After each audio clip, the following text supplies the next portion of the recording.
Good morning, Scotland. Good morning, social media land. I hope you are well. It is Tuesday, the 8th of October, 2024. I am still full of the lurgy, which has turned out to be COVID, which is not great for someone with a compromised immune system like myself. But the fight goes on.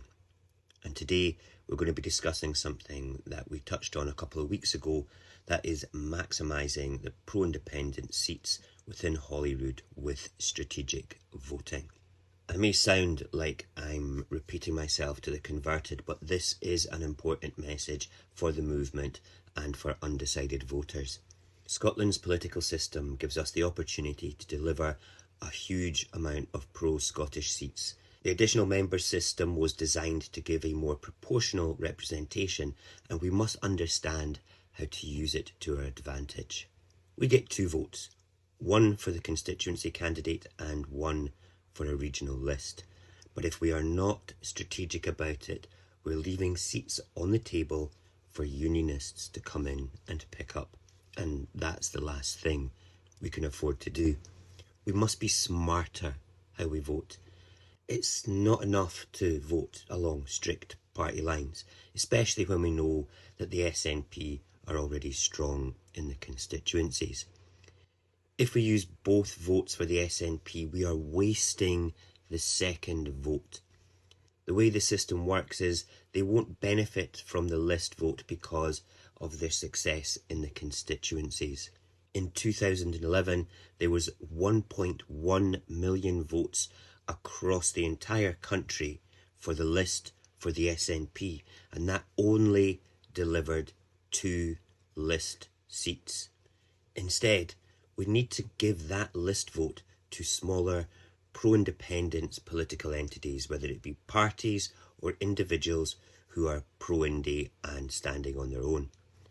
It's about maximising the number of pro-independence, pro-Scottish voices in Holyrood.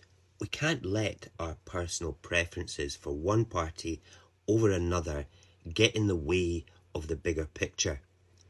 Unionists have been using the regional vote to their advantage for years, picking up seats despite losing constituencies. That's why we see parties like the Tories with more influence than their vote share would generally give them.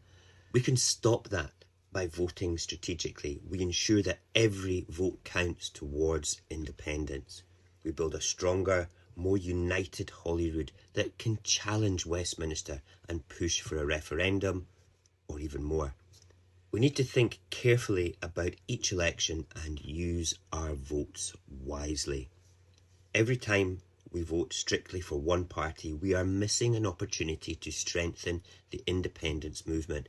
We need to support the parties that can fill the gaps, that can win the regional list seats and give us a stronger majority in Parliament. We've seen the cost of not voting strategically in the past, when pro-independence voters split their vote or focus only on one party and then the unionists benefit.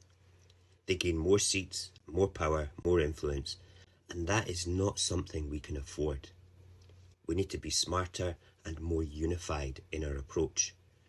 This isn't just about winning political seats. It's about ensuring that the independence cause, our national cause, stays strong and present in every single decision in Holyrood. Maximising pro-Scottish representation isn't just a tactic, it's a necessity if we're serious about independence. So let's be strategic in how we vote. All the independence parties really need to wind their political necks in. Yes, all of them. The SNP need to get together and campaign for a pro-Scottish Parliament, and the part of the movement that is super critical of the SNP needs to work with the supporters of the SNP to deliver a both votes yes campaign. That's your first vote for the SNP in the constituencies and any other independence entity for your list vote. I ask myself, why have we not done this before? It's absolute lunacy that we've not. All the SNP have to do is to get over trying to replicate the 2011 election and use what they have for the benefit of Scotland. And the best we have are the people of Scotland who want independence. If the SNP publicly stated, very briefly, that they were not fielding any list candidates, then that would be a clear message to the rest of the movement and their own voters to vote with their second vote for any other independence party. They don't even need to suggest anybody else. The message would be pretty much crystal clear. Let's ensure that every seat in Holyrood is filled by someone who believes in Scotland's right to self-determination. We cannot let unionists manipulate the system. We cannot let Westminster have a voice in a Scottish Parliament. We must come together and vote with our heads, not just our hearts. Our future depends on it. Still full of the lurgy. It's killing me. It's awful. Pumped full of various different beechams, hot toddies on tap, and a nice cosy bed. But I got up this morning because I needed to make this video. It's really, really important. There'll be another one tomorrow, and that's even more about coming together and working together too. And it's all leading up to the blog dropping on Thursday, and a couple of other special things on Thursday, and then the live stream discussing all this again on Friday night. Listen, thank you for listening. You have a great day. Probably a lot better than mine.